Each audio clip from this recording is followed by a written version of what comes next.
Hi. Now, this is about the political structure in Canada.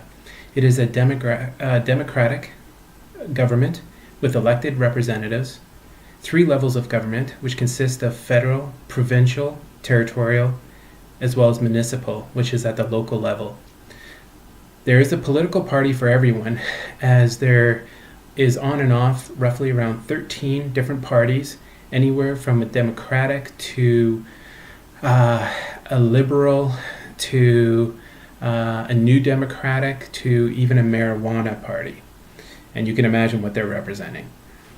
So, as I said, there's a political party for everyone.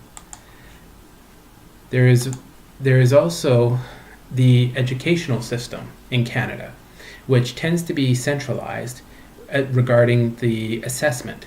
So they do assess the students across the country equally, but it is up to the provinces and the territories to come up with their own curriculum.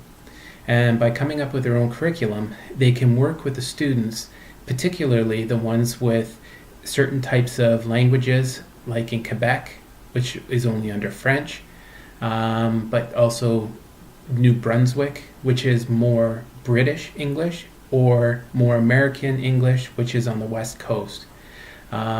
So when it comes to that, it is becoming decentralized because it does break down from the federal to the provincial to the municipalities that work with the type of education being taught. Most of the programs regarding English as a second language within the country is funded by the government, and people are allowed to take the program. They will be assessed of their strengths and weaknesses, but they are able to take the program.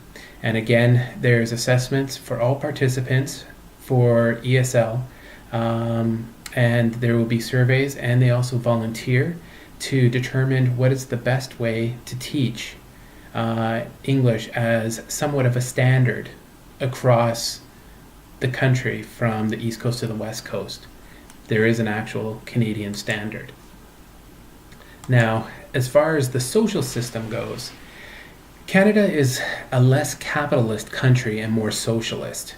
As I have here, they do have universal health care. So the government is what pays for it.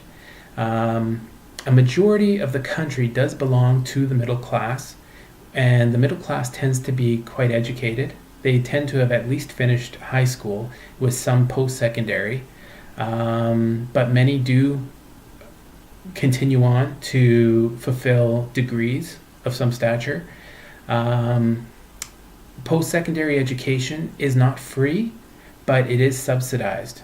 And by the subsidy, it does give an opportunity for many students who wouldn't be able to afford education to pay for it. Regarding the high school diplomas, that is the minimum standard. When you're in Canada and you're applying for work, they use the high school diploma as a minimum standard to recognize what kind of educational level you're at. And along with urbanization, that does bring a very large pool of educated workers to the urban centers. So the competition is quite high. So therefore, you're actually encouraged to take more education than you actually would like to.